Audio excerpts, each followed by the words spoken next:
The stories I'm about to read you were left in my Duende 956 video. I lived on a country road, no houses around at the time. A lechuza would follow me to work and back. 3 nights in a row, it would fly and hit my son's window. My son went out and shot at it. He saw it go down, but when he went to look, it wasn't there. What did he find? His rosary that he carried with him. Never saw the lechuza again. This is from Falfurrias, Texas. Is that like 40 minutes from the valley? Yes, I think. It's like one of those little towns you hit when you're leaving the valley. I used to go through there at 3 or 4 in the morning. What the fuck? No. I'm from Brownsville, Texas. When I was around 8 or 9 years old, we lived in an old house called Andres Pacheco. I used to love to play with my dolls, and my mom told me to put them away. It's time for bed. And I told her, no, I will play tomorrow morning with them, and left them in the living room. I used to get up at night to go to the restroom, and I would have to pass through the living room to go to the restroom. I would always wake up my mom because I was always scared of waking up in the middle of the night. Well, that night, my mom and I saw them playing with my toys. My mom and I were so scared we went back to the bedroom, and the next morning the babies were put away. After that, I stopped playing with any toys. Gee, I wonder what would make you stop playing with the fucking toys. I'm from Harlingen, Texas.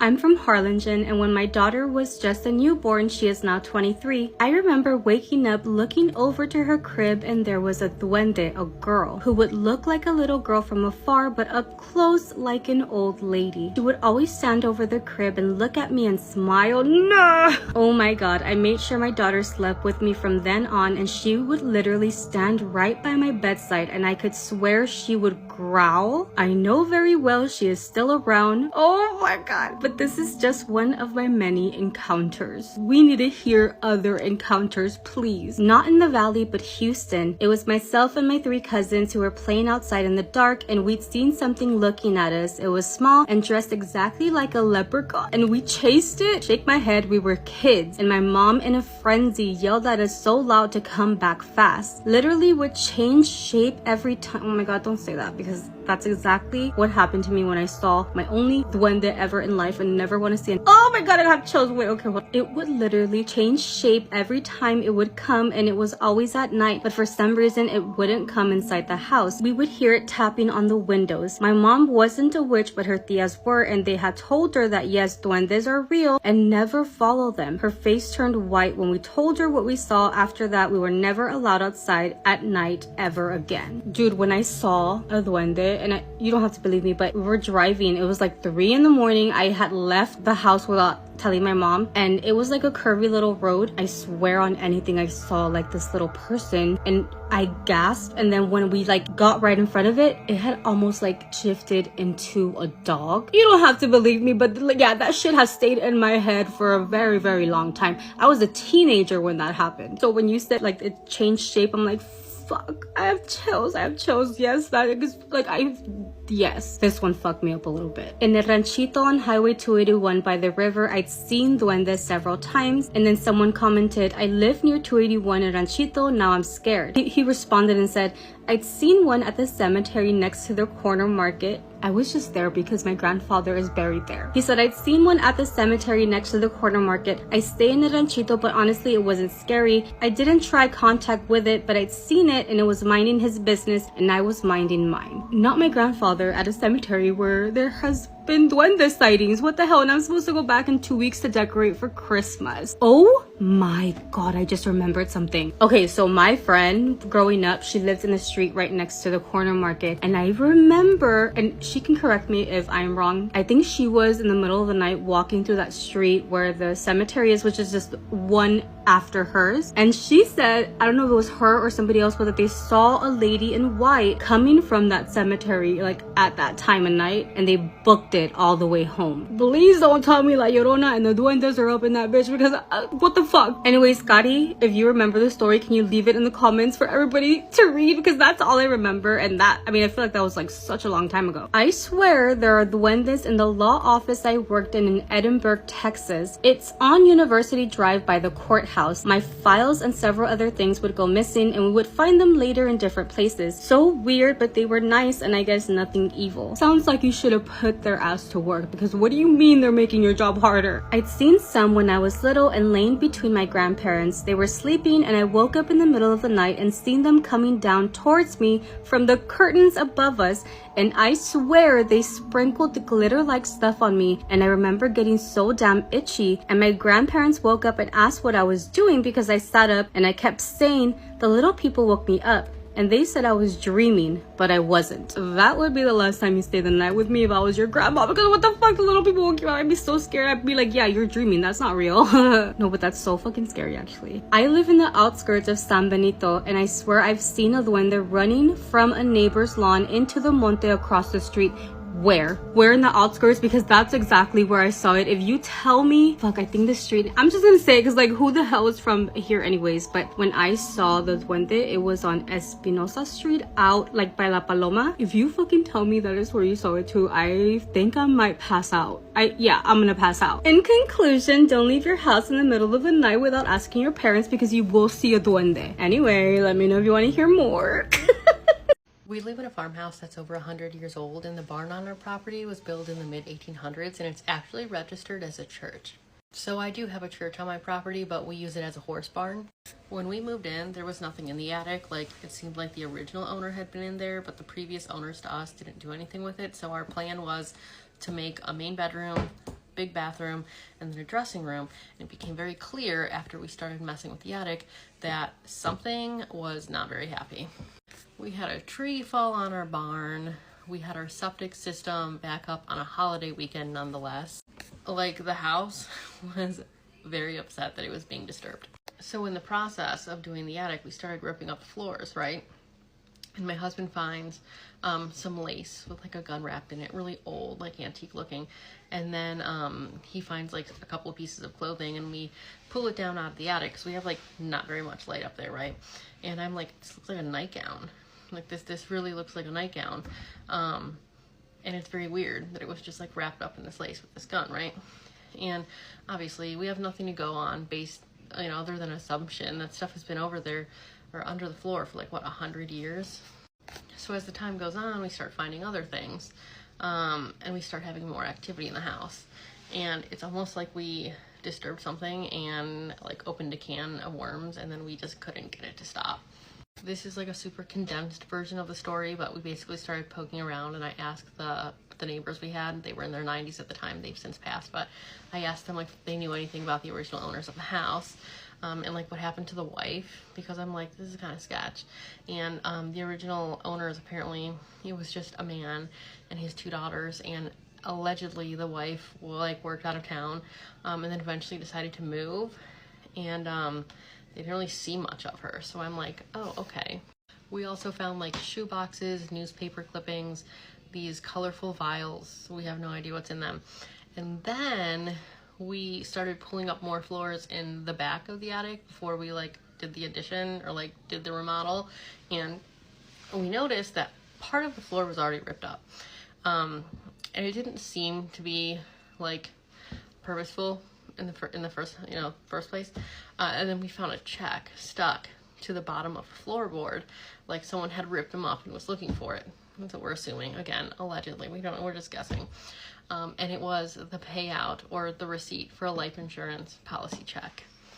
And so my husband and I are just like putting our theories together. Like, okay, so we live in this house. We have like this 100-year-old gun. We have this nightgown. We have this story that the wife allegedly was never seen. We have these vials. We have no idea what's in them. And then we have like some pieces of clothing. Now, I consider myself to be a little bit of a horror movie buff, like, you know, and I'm sitting here sifting through this information, and I'm like, okay, there's a body somewhere. Like, there has to be a body here somewhere. So the first place we look, I mean, obviously we pull up all the floors upstairs, but then I'm like, there's a church on our property. They buried her in the church, right? That just makes sense. So we go into the barn, which was the church, rip all of the flooring out of it, dig, like, I mean, feet deep. It needed, like, the foundation needed repaired and everything anyways, and nothing. We pulled floors up in other parts of the house. Nothing. Now, in the meantime, while we're searching, we're just disturbing more shit. And it seems like whatever in our house is just getting more pissed. One day, my husband is noticing that the plaster in our dining room has like a crack in it by our dining room table, and he's like picking at this little crack. Mind you, the house is over 100 years old. It's gonna have, you know, little cracks, little imperfections. It's what makes it so great. And he's picking at this wall, and I'm like, honey, don't pick at that crack in the wall, because if you do that, we're never going to get the plaster to look the same as the rest of the walls. You know, these are 100-year-old walls. If you mess it up and we have to drywall over it or whatever, it's not going to look the same. And he's like, yeah, well, this wall never has looked the same. This wall has always looked a little like off. And he's picking at it, and he goes, you know, there's no horsehair in this plaster. And like back in the day, apparently it was very common to put horsehair and filler in the plaster, and it kind of gave the plaster a bit of shape, I guess. Well, he's like, this plaster isn't the same as the rest of the house. And I'm like, that's weird. So then we get to looking at the outside of our house, because now I'm like, I want to know what's back there, right? And he's like, you know, there's a fireplace back here. And I'm like, I don't really, like, that's, why would they plaster in a fireplace? Because I know there was an oil heater back in what was my office, but like, why would they plaster in the fireplace? We didn't think much of it, right? It wasn't a big deal. There's a masonry oven here. We're not really thinking of the dates at that point. Then as time goes on, things kind of start to amp up again, because like, we're asking questions, we're poking around, we're picking at the walls apparently. And I notice we start having like a figure standing kind of in the entryway of our closet door in our bedroom. And I'm like, what the hell is up with that? That looks like a grown ass man. Like, that is a big ass shadowy figure. And I told my husband, I'm like, I don't know what the hell is up with all of that. Like, I've heard people seeing like the hat man or whatever. This dude has no hat. It's just a rando dude standing in like the closet, right? And it's a tiny closet. 100-year-old homes have teeny tiny closets.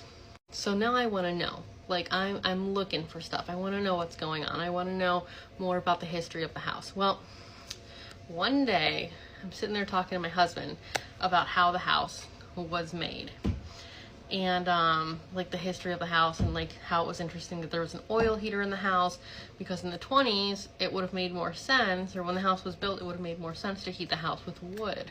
And he looks at me and he goes, oh my god, I wonder if she's in the fireplace.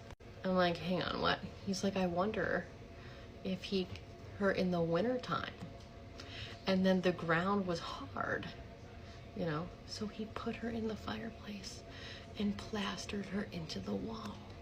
And I'm like, you got me fucked up again. All allegedly. Like, we're just, you know, worst case scenario. It's always what we jump to, right?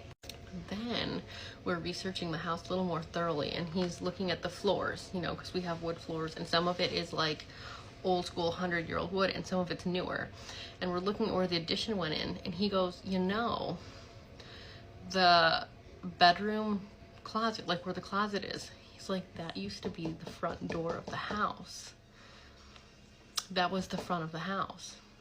So this man that I kept seeing standing in the closet, like the doorway of our closet in our bedroom, was actually standing on his front porch. But the front porch was now part of our bedroom. So I'm like, my theory, I'm like, her, allegedly, put her body in the fireplace, allegedly, plastered it into the wall, got an oil heater to heat the house. Oh, did you just hear that? My door just opened. Did you just hear that? Did you just hear? Wait.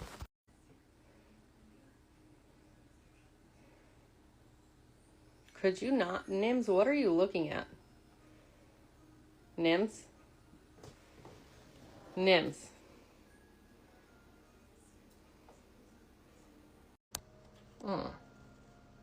Again, allegedly. We gotta wrap this up because now I'm getting the creeps. And then I think, because we can't find her death certificate, after a reasonable amount of time, they couldn't find her, right? She's missing, they can't find her. He collected on the insurance policy, right? But then couldn't find the check when he went to move. Like, that's my theory. Got stuck under the floorboards where he hid it. That's why he ripped up all the floors trying to find this check. that was lost in our attic for the last 100 years. And then we found it when we were doing the remodel. All alleged. I mean, I'm an avid horror movie watcher. I could be blowing a molehill into a mountain. I don't know. Possible. However, this time of year, in the colder months, she goes off. She's opening doors, slamming doors, pounding her feet upstairs. I don't know what happened to her, if anything did happen to her in this house, but I know that whatever it is, she is pissed about it. Tonight, I have another ghost story to share, and this one is regarding a guardian spirit. So this story is sent in by a user, and their grandfather owns a saka. For context, a saka is a jinn that a person forms a contract with to perform a certain kind of job. Example, protecting the farm or protecting their loved ones. The list is non-exhaustive, but you get the idea. So this story happened when he was around 7 to 10 years old. His aunt stays in JB with his grandparents, and his family frequently visits them. The grandfather owns the saka as mentioned before, and him and his cousins would often see his grandfather talking to the talisman in front of the door. So the saka's job in this case was to protect the house. They know that the saka was a female because they were very prone to seeing her around the house. The house had a pool and a small hut right next to it, and there was a huge window from level 2 overlooking the pool. There were times where him and his cousin would be floating around the pool and notice a lady waving at them from the second level. For some reason, they never really minded her presence, and they actually felt safe around her as if she was looking out for them. Almost every night around 9 to 11 PM, they would be playing their toys at the hut, and their parents would be chilling at the other side of the pool, and they would notice this presence at the corner of the hut watching them. So one day, they were playing firecrackers in front of the gate of their house, and it was close to midnight. Not long later, his older cousin thought that it would be fun to explore the vacant house opposite theirs. Because it has been vacant for a very long time, she thought that it would be fun and that they would be like ghost hunters. And the moment they started walking closer to the house, they heard their grandmother calling out to them. They heard her say, "Don't go there, it isn't safe, come back home, sayang." So naturally, they listened and they went back to the house. When they went back into the house, they realized their parents are still chatting by the pool and their grandmother was actually sound asleep in her room. As they grew older, they started to realize that that voice was actually not from their grandmother and instead it was the saka. She was really looking out for them. So whenever him and his cousins would visit the grandparents, they would often lay out mattresses on the second floor living room and sleep together. And usually in the middle of the night while they are sleeping, they would feel someone pulling up the blanket as if tucking them in. Whenever they would share their experiences with their grandfather, he would always say that she loves his grandchildren like her own. I actually love this story because for the first time in a long time, it's a story where a ghost is actually not trying to scare someone and is actually protecting and loving them. If you guys have any stories to share, drop them in the link in bio and I'll check them out.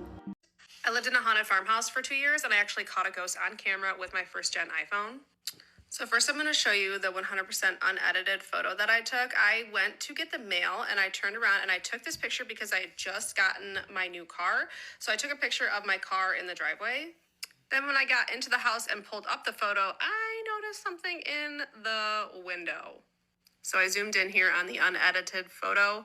This is, I believe, the woman ghost. This is actually from the dining room, and I saw the top portion of her translucent body in there one time walking around. So I believe that is the woman ghost that was in the house. There's quite a few ghosts there.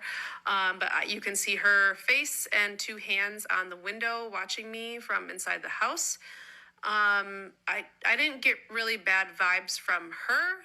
There was an evil presence upstairs near the master bedroom and bathroom. I can tell more stories about that if you want. There was also a child there who loved to play pranks on me and my mom specifically. Used to lock my mom out of the house constantly. Used to set the fire alarm off for me when I was home alone and then laugh when I ran upstairs. Let me know if you guys want to hear more stories. Some of it is triggering. I know she said that she didn't get a bad vibe from this woman, and I always trust people's intuition, especially when it comes to their own home. And she's not wrong.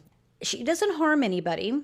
She doesn't seek to harm. She doesn't look to bother anybody. So in that respect, it's true. Like, you may not even feel that she's there some of the time, but she's really mad. And it's like she hisses almost. And I feel like she watches like everyone that lives there. sort of judging them. I feel like I want to say like condemning them, but I'm not sure for what. She's been on that land way before that house was ever built. The reason why you only see the upper half, she wears a skirt that's brown. And so her energy, like the reason why you only see the top half is because that's the energy that she's projecting, and she's projecting from like her voice, because she's pissed and hisses when she gets mad. I feel like when she was in body, she struggled with some mental illness. I feel like she was very paranoid. I feel like she always felt like people were against her. I feel like she was isolated as a child, didn't have many friends, and that just amplified her already internal struggles. And so she's carrying that, and it's holding her there. I want to see if I can actually help her over this poor woman. I feel like she never really saw peace as a child, definitely didn't see it as an adult, and she's now, feeling like anyone that lives there is going to do harm or against her, but she'd never hurt anybody, and she would never project any energetic like negativity or harm on anyone either. And so there's just this sense of her feeling sort of caged in. Let's see if we can move her along. When I go to approach her, she steps back like this. And she's like this, like looks at me and is like, what do you want? What are you doing here? So let's just send her a lot of love, a lot of just warm energy. And don't approach her. Just stand there and just send love. Like you love her and you accept her and she's okay. She's okay. Just how she is, she's okay. She doesn't have to change. I don't know if in this moment we'll move her along, but I do feel like once you guys watch this and if everyone joins in and just sending her love and just smiling at her and that combination, like the group of us will help gain trust and calm her down. I don't know that just I can do that. I think I need more of a mass approach with her, and then she'll move on with it's like she needs to gain trust. Like she has no reason to trust me, but if a lot of us come in and show her love and show her warmth, she'll start to quiet. And all we want her to do is just to release the tension that she's holding, release the residual anger she's holding, and relax. And then she'll expose and allow herself to be exposed to light, and she'll just lift up. So just surround her with love. You can even imagine yourself standing there, just looking at her, and as if you'd want to hug her, like as if she's a cute little kitten that you want to hold. Yeah, I think once I post this, I'll post this one tonight, everyone together will get her to move up and out. She deserves that. I live in the Hampton Roads area in Virginia. We're known to have the biggest naval base in the world. Everyone here knows at least one person who is in the military.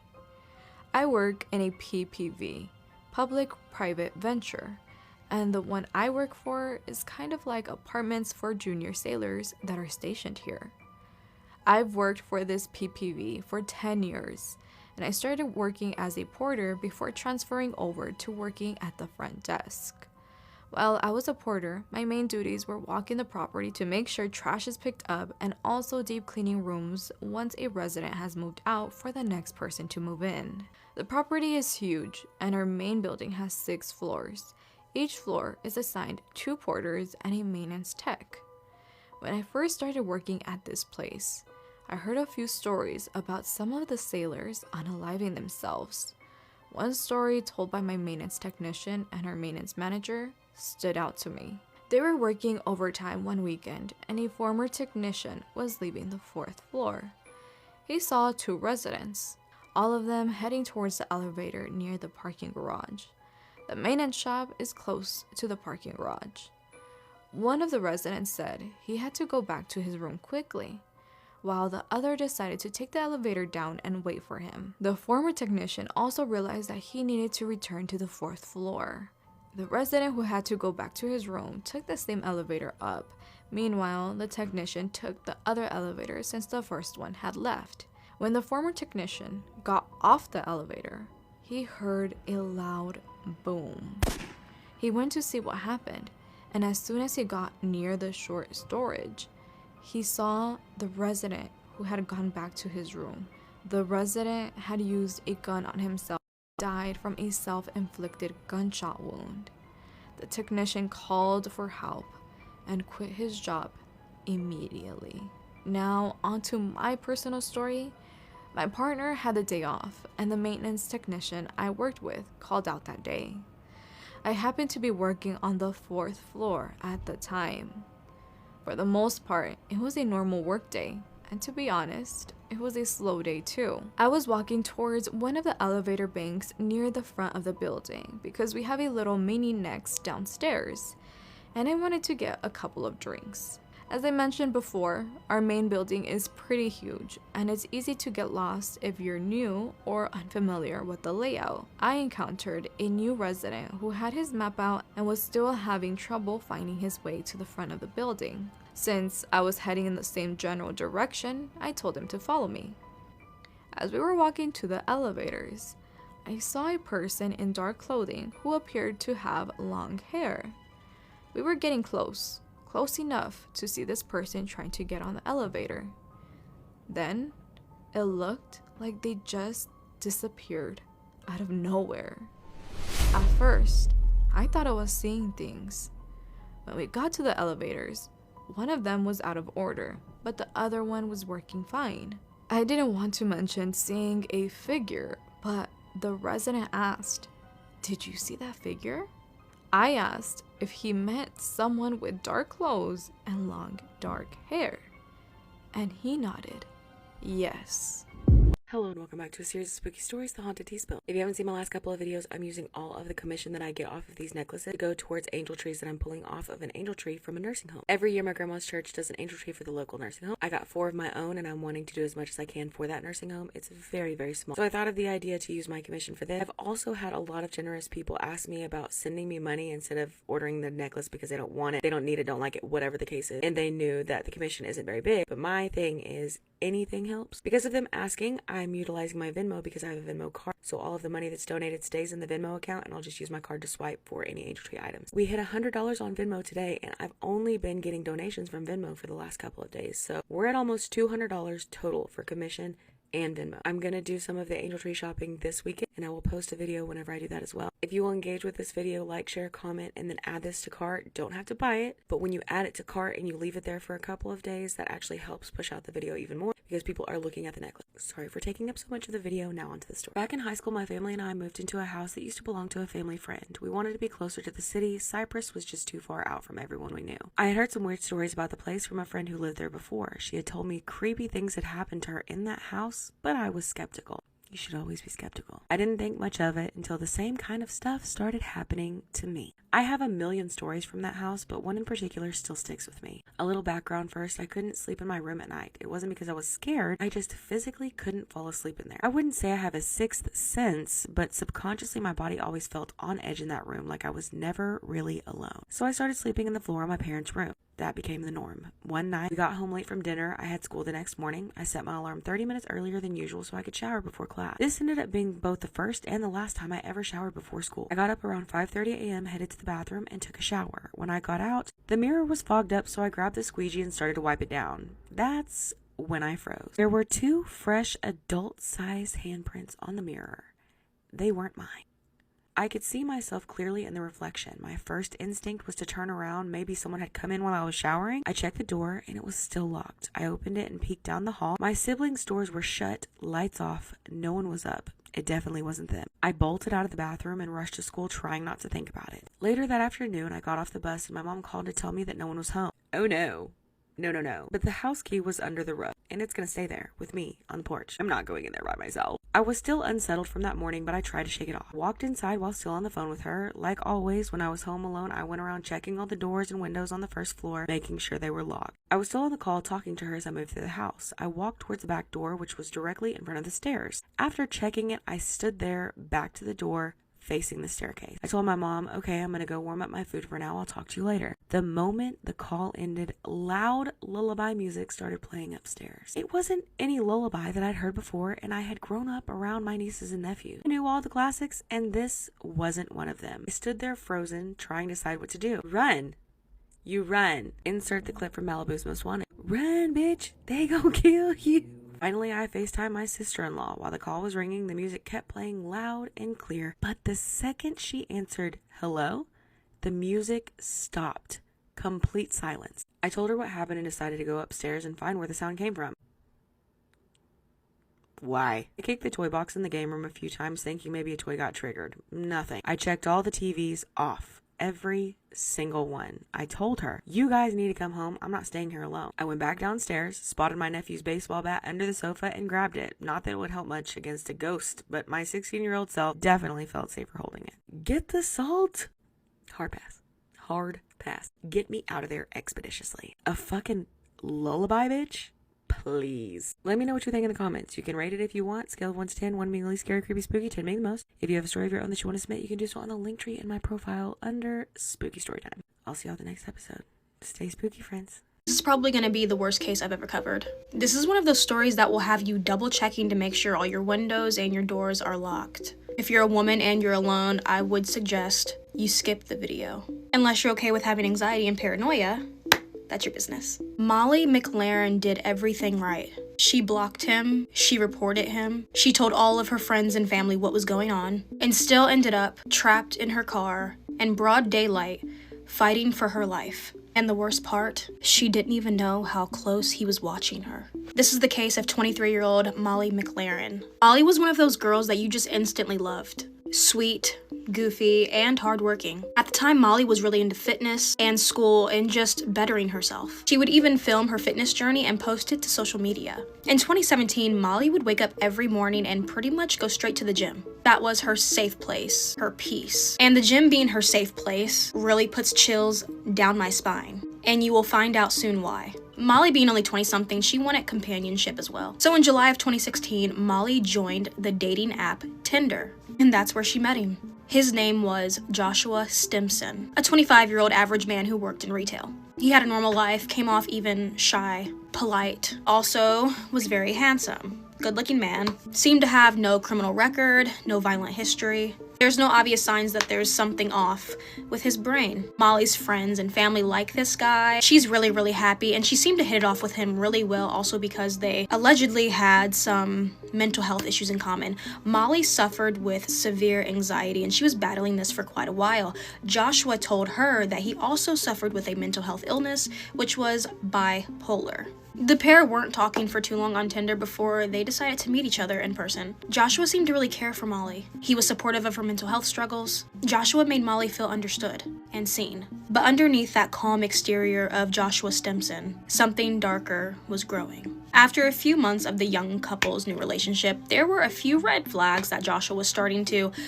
show. They weren't loud, they weren't violent. Joshua started to show signs of clinginess, possessiveness. He's just needy. He began to question Molly's whereabouts pretty much 24/7. He would double text her, triple text her. He wanted constant reassurance of where she was at, what she was doing, that he was still important in her life. He started even making remarks about what she was wearing, like, are you really gonna wear that out? Do you think that's appropriate? Just controlling, to say the least. If Molly would go out with friends, he was messaging her non-stop. There was no such thing as Molly doing something without him being in the picture. If she didn't reply fast enough, he would get irritated, angry almost. Joshua was suffocating Molly. She's young, she's having fun, she wants someone who will make her feel at peace and calm, especially with her anxiety disorder. This was just not something that she needed in her life at the moment. It got to a point where Molly did not want to continue the relationship with Joshua Stimson. This isn't the only time that Molly breaks up with Joshua. She actually ends up breaking up with him a few more times, but every single time he ends up being able to manipulate his way back into being in a relationship with her. But in June of 2017, she breaks up with Joshua for the last and final time. During this summer, whenever she finally ended the relationship, 100%, there's no coming back from it, Joshua's true identity began to show. The devil, a monster, a creature that shouldn't be allowed to walk the earth in human form. Joshua could not accept the breakup. Not emotionally, not mentally, not at all. His behavior escalated almost immediately. When Molly finally ended their relationship, they were at about the 7-month mark of being together. It wasn't even a full year. On June 22nd of 2017, Molly sent a startling message to all of her friends and family. She told them that she was scared and didn't know what Joshua would do to her. She was scared that he would hurt her. Her family encouraged her to block him on all social media platforms, and that is exactly what she does. But just because you block someone on social media does not mean that will stop them from watching you in real life.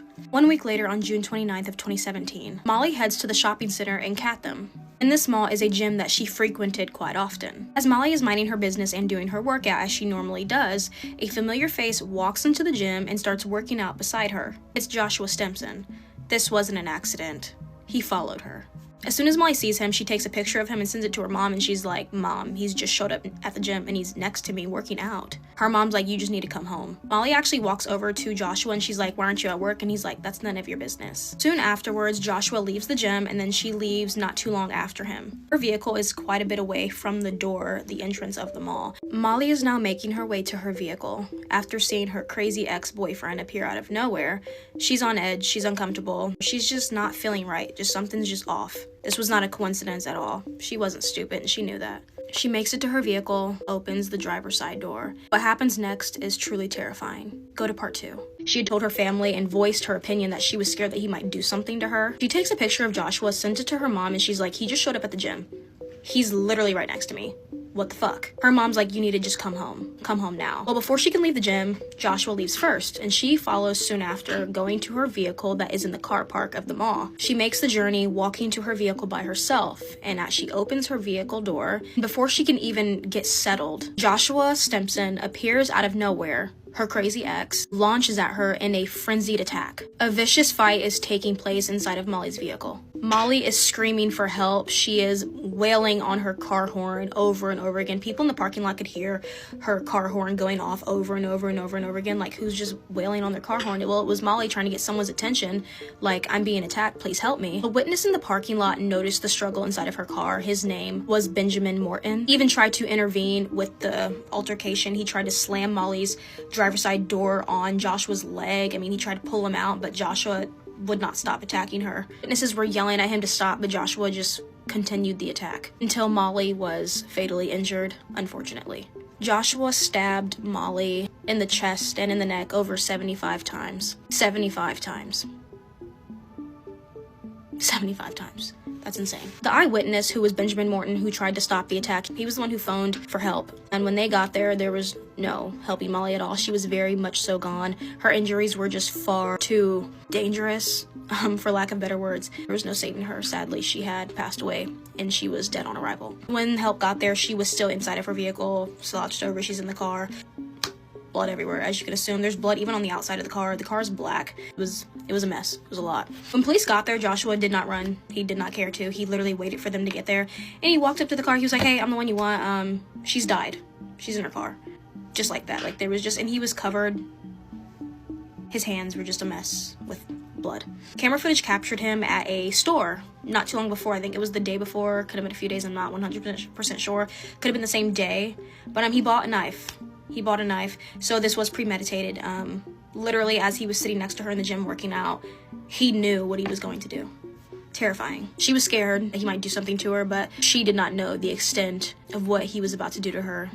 She did not know that she was about to get stabbed 75 times in her chest. That poor sweet girl. Molly, like I said in the beginning, did everything right. She reported him. She blocked him on everything. She told her friends. She told her family. She tried to keep a good watch over her shoulder. In the beginning, I told you guys that the gym being her safe place gave me chills down my spine because she was killed outside of a place that brought her happiness. She was really into fitness. She loved going to this gym. It just brought a smile to her face. It made her happy. And as she's leaving somewhere that brought her so much peace and serenity, she loses her life. She should have been able to go to the gym, work out without seeing his stupid ass fucking face, drive home, get in the shower after working out, you're sweaty, eat something, watch a movie, I don't know, do whatever the fuck she wanted to do. She should have been able to do that. Yeah. But instead, no, Joshua was like, "If I can't have you, then you don't even need to be alive at this point." So he stabs her 75 times. Now she's dead in a parking lot. because he made that choice for her. What a fucking stupid bastard. Rest in peace, Molly, you beautiful girl. You do not deserve what happened to you. Women who are watching this, stay safe, stay paranoid, stay alive. There's nothing wrong with that. There's nothing wrong with a little paranoia. Men disgust me. That's all I have to say. And then I get men in my comments who are like, not all men. I never said all men. I just said men. If you take offense to that, sorry. Swim in the river you cry.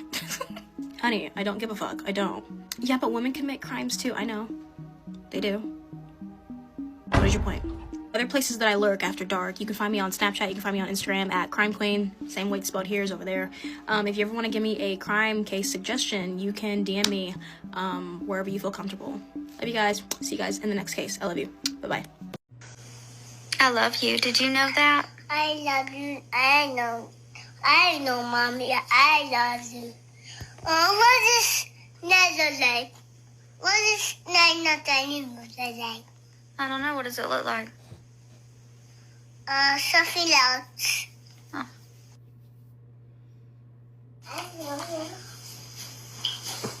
What are you doing? I'm sitting on you. Not my favorite person. Where's your favorite place to go? What do you see? I see something behind her. I see something behind her. What? I see a pet in a tiny room. You see what? A pet thing. A bad thing. A bad thing. That's a bad thing. What does it look like?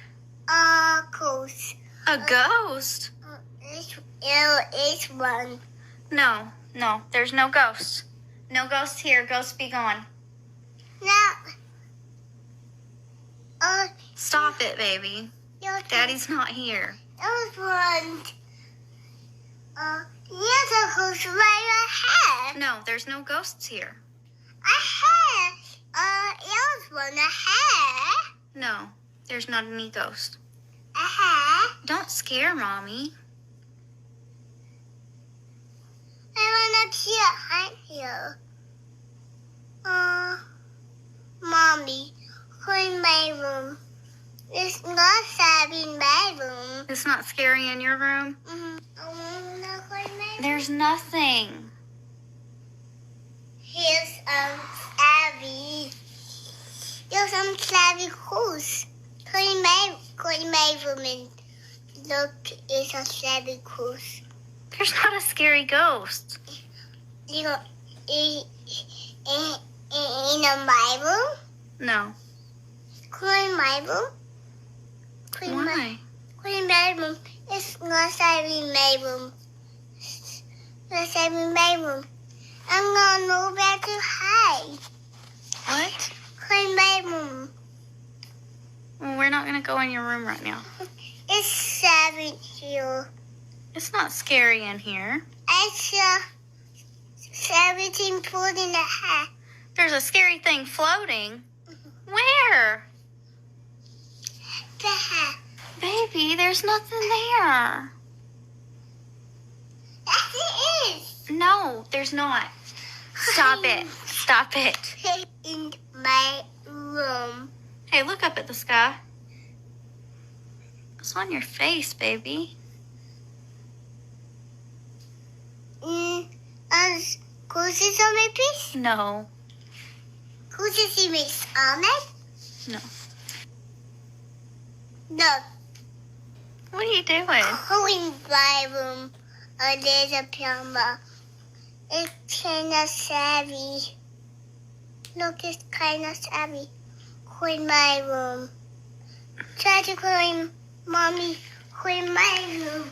Think it's savvy. Because of me. Okay. Cool. Mommy, cool. Come in here. Weird. Mommy, come in here too. There was nothing in there, baby. It's nothing savvy. Nothing scary. I see this. I love you. Every line in the house is on. We are all born with psychic skill sets. We all have psychic skill sets. Some of us were born with it stronger than others.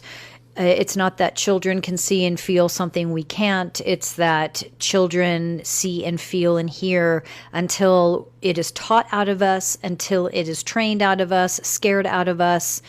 And so the best thing we can do is when children have these experiences, allow them to talk about it, explain it, tell us how they're feeling about it, and then ask them what they would like us to do. Would you like us to ask the ghost to leave, or would you like us to just let the ghost live here with us? The child will know if this is a ghost they don't want in their home. And they will know if this is a ghost that is something they're comfortable with, and it's not a big deal. Every situation is different. Every child is different. Every response will be different because every spirit is different. Every ghost or spirit is different. And every child is going to respond differently. Some children will respond with fear, some won't. In this situation, there's a spirit that is looking at the child, not to scare it, not to scare anyone there, but isn't really sure why it's there. The spirit itself isn't sure why it's there. The spirit itself is uncomfortable and unsure, so I'm actually going to try and move him along. But before I do, I can give you a little bit more information. This is a 40-year-old man. It feels like they're in work clothes, like suit, so it feels like he was maybe an accountant or something with numbers. Maybe it was the stock market, and he passed abruptly, unexpectedly. Feels like an accident of some sorts, car accident, maybe. I'm not feeling that he lived in this house. Could be wrong, but I don't feel like he lived in this house. I feel like he's confused as to why he's there. And if this was his home, I don't feel like he would feel as confused. And he's not trying to scare anybody, but he's looking at the child and the child's looking at him, and he's not understanding how come the child sees him, the mother doesn't see him. He's lost. So let's see if we can move him along. Okay, so he sees me, I see him, and he just says, "What am I doing here? What happened?" So I'm just going to, like, I'm being told to turn him around and just have him walk the other way and basically continue moving towards light and to just completely crossing over.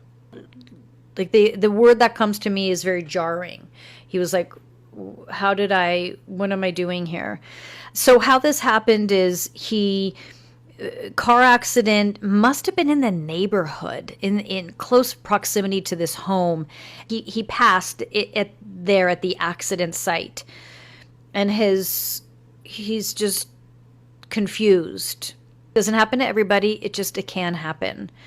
It was really simple. It was just boom, boom. Where am I? What is this? Oh, let me just point you in the right direction. It was like giving someone directions. Like, nope, just go that way. So yeah, I wouldn't consider this like a haunting.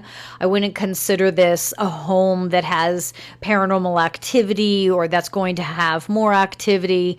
This is just a soul crossing through that sort of stopped for a moment and was like, why am I here again? And then we turn him and move him along. Not a big deal. I think the biggest takeaway from this video is for us to allow our children to have these experiences and talk about them as much as possible so we don't lose the skill set as we grow older, and we can utilize it to be of service to others, to help navigate our own life. You can't make this stuff up. Might have known the story of real-life boogeyman. She walked out of a mall and would never be seen alive again. Hello, true crimers. This is the case of Alita Bunch. Viewer discretion is advised. Alita Bunch was born on December 15th, 1969. When this case occurs, she's actually living in Beach Island in South Carolina, and that's like right on the border of Georgia. She was a 16-year-old high school student when this all happened, and she was an aspiring model. She was already starting to do modeling gigs. On March 4th, 1986, she would leave school that afternoon and she would head to the mall she would always go to, which was the Regency Mall, which I don't believe is in existence anymore. And that was across the border, so that was actually in Augusta, Georgia. Witnesses would say they saw her shopping at a couple of different stores, and that she had left the mall, according to other people, sometime around 3:30 p.m. But Alida Bunch never got home. She never was seen again, and she would soon be reported missing.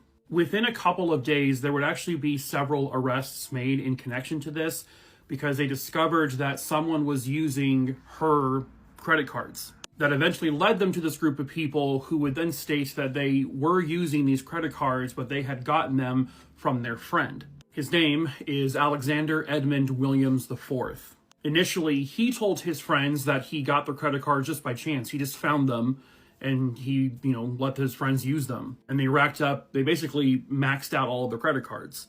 But then not just one, but a couple of different of his friends would tell police once they were being questioned about all of this that he actually admitted to killing her. Now, at this point, they haven't found her yet.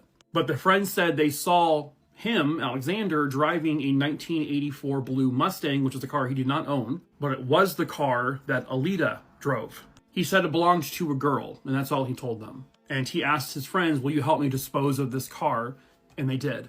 Not realizing that there was, potentially a murder in all of this. And then 11 days later, with some help from, I think, some of these individuals, they would find Alida Bunch, and they found her deceased. These friends would say that Alexander says he didn't feel anything about what he did. He told them that he was having sex with her. He didn't want to use the word rape, but she was making sounds when he was doing that. And he said, because she was moaning and making noises, I shot her in the head. One of these friends said, all right, well, I'm going to go to police with this. And he's like, well, have you ever heard of the phrase kill and kill again? He told the friend, if I can do it once, surely I can do it again. He threatened to kill his friend. Alida had been shot a total of 5 times. She had been shot once in the chest, but he also shot her 4 times in her head. She was found partially clothed. Searching the area and Alexander's property, they did not find a gun. However, the friends told police that he would go to a certain area in the woods and shoot this gun. Police go to that area, they find several bullets and casings, and they matched it up with what was found with Alida, and it was a match. The bullets found with her came from the same gun that Alexander owned at one point. So Alexander Williams is arrested and charged with the murder of Alida Bunch, and they tell him, we're going for the death penalty. Now, when he did this, he was 17 years old, but they were trying him as an adult because, well, he made an adult decision to abduct someone, rape them, and kill them. At the trial, a bunch of his friends would testify against him. They also had proof that he had sold some stolen items that he stole off of her body. They found those items, and the people who bought them at pawn shops and whatnot confirmed it was him who sold them. And what would come out was that Alida was at the mall that day. She left the mall. She was walking towards her car, and Alexander approached her. He did not know her. She did not know him. They never met before. This was a random chance encounter. He accosted her at her vehicle, where he then forced her into the passenger side. He then got onto the driver's side and drove her to a secluded location where he did what he did. Then he tried to stash the car. He sold stolen items. The evidence against him was very overwhelming, but he did deny having anything to do with it. The jury would come back with a verdict of guilty, and he would be sentenced to death.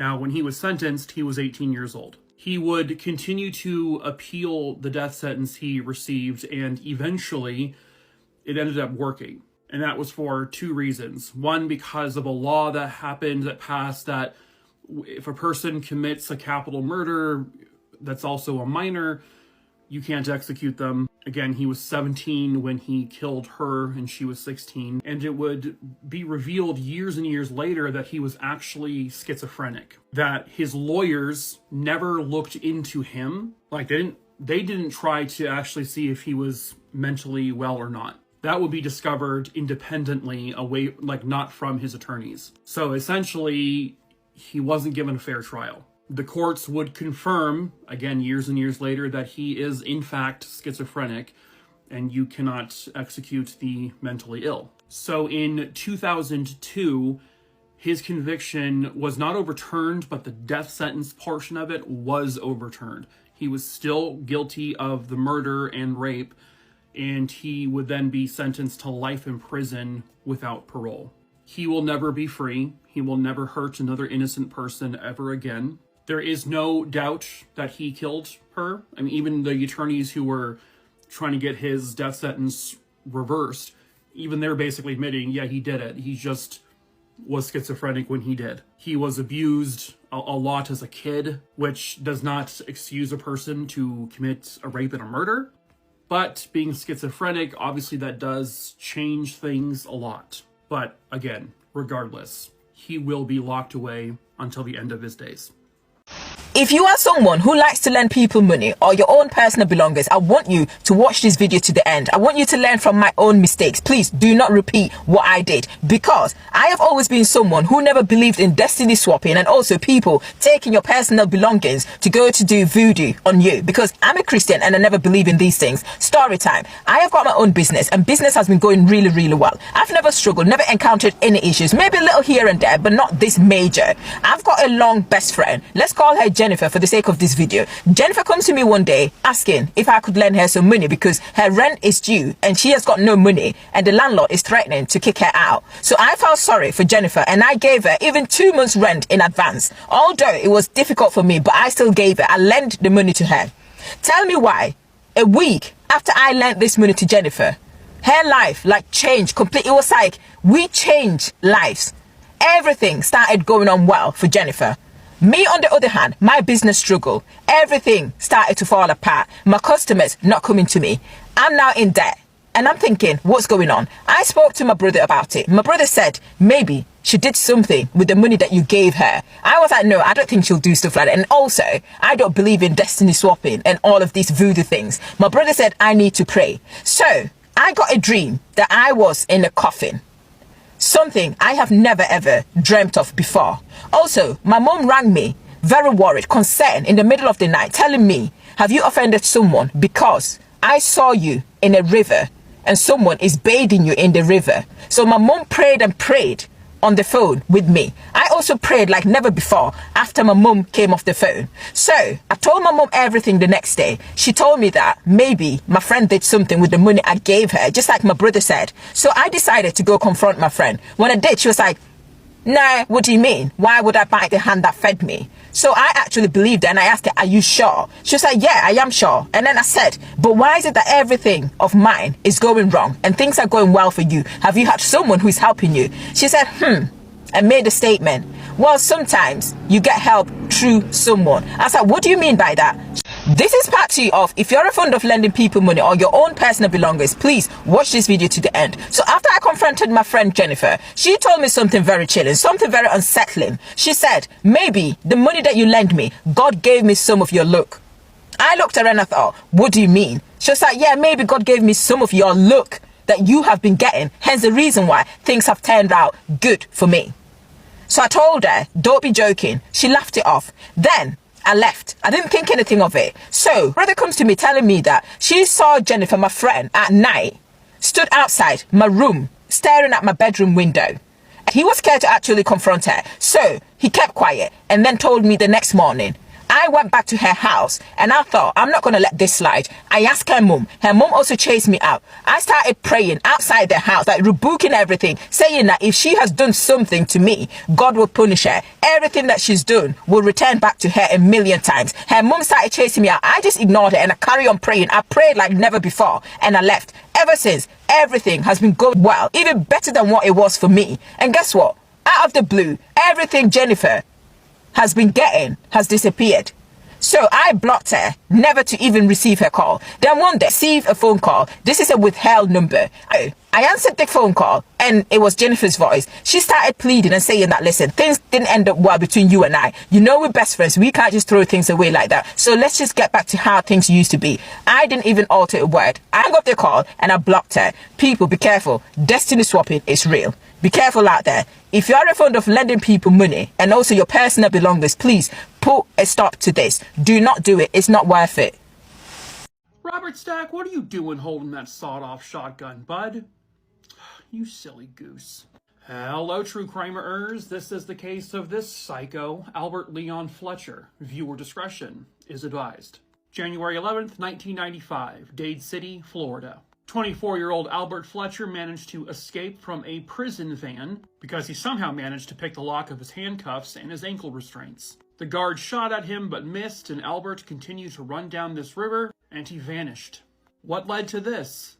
Albert Fletcher's weapon of choice was this sawed-off shotgun. Could you imagine seeing Robert Stack just float on down a hallway because he's dead and he'd be a ghost? But with this shotgun, it'd be terrifying. What? Albert Fletcher was a career criminal. He was an absolute piece of shit. Armed robbery, armed burglary, grand theft, aggravated assault, aggravated battery, and also murder, which is why he was in that prison van to begin with. A lot of the times he had the help of his cousin here, Douglas Porter. On April Fool's Day, April 1st, 1993, the two of them would go on a 24-hour crime spree. First, they broke into a home in Dade City, Florida, where they stole several things, including a sawed-off shotgun. Next, they go to the parking lot of a local grocery store, where they see this man here named David and David's girlfriend. Albert and Douglas begin to harass the couple. For no reason, they didn't know who they were. David gets out of the car and begins to yell back at Albert and Douglas. When Albert tells him to get his ass back in his car. Albert and Douglas took off. David, he was pissed, so he took off after him. A little chase ensued where David tries to pull Albert into his car. But Albert points the sawed-off shotgun into David's face, and he grabs the barrel and he begins to move it. But the two of them manage to get away, and David is left unharmed. That happened around 10 p.m. An hour later, at approximately 11 p.m., a 16-year-old pizza store employee left his job and got into his car. His car wasn't starting. Suddenly, a man, later identified as Albert, comes up to the window, points the shotgun at him, and says, "Get out of the car." The 16-year-old kid cooperates and runs back into the pizza place. Albert tries to start the car to steal it, but he can't start it. So he says, "Fuck it." He gets out of the car, jumps back into the car that Douglas was driving, and the two of them take off. Then they get onto the highway where they begin to tailgate a random person on the road, later identified as Nelson Medina. He had a wife and 2 children. They get up next to him and they demand that he pulls over, but he does not want to do that, and so they point the gun at him and they essentially try to run him off the road. Nelson finally stops and he's at the side of the road where Albert goes up to his window and demands his wallet. Nelson says no. Albert lifts his shotgun and just shoots Nelson directly into his chest, killing Nelson Medina instantly. A couple of hours later, their little crime spree just continues, but they are eventually pulled over. The officer who pulled him over had the 2 gentlemen step out of the car. When he looks inside the car, he sees the sawed-off shotgun with blood on it. Knowing at that point that a man had just been shot, likely with a shotgun, not too far away. So the 2 of them were arrested. Witnesses would come forward to state that these were the 2 men who had accosted them throughout the evening. The pizza employee, the gentleman named David, and a few other people who saw them wreaking havoc. The blood on the shotgun would later match that of Nelson Medina, so they knew they had the right people who committed this murder. Douglas Porter was charged with connection to the murder plus also robbery. He would be convicted and he was sentenced to life in prison with the possibility of parole. He was given the option for parole because he was not the one to physically kill Nelson. But he also did nothing to stop it, and he did nothing to turn himself in or Albert. He was eventually paroled out. Then in January of 1995, Albert Fletcher is being transported. He is still awaiting his trial, and he escapes. His case gets featured on Unsolved Mysteries and also on America's Most Wanted. A woman in Delaware thought she recognized one of her newer neighbors as Albert Fletcher, but she wasn't positive. But a couple of weeks later, she finally goes to the authorities. So police in Florida get in touch with police in Delaware because they have to organize this as discreetly as possible. And they confirm that the man that this woman called in about was Albert Fletcher. And he was arrested without incident. He'd been living under the name Kevin Woodside with a woman who had absolutely no idea about his evil side. He would tell people that at this point he was glad it was all over and he was glad he was caught because he was tired of the life he was living. In July of 1996, he was convicted for the escape charges and was sentenced to 3 years for that. Then he went on trial for the murder, where he was found guilty and sentenced to life in prison without parole, plus an additional 35 years. Sucks to suck.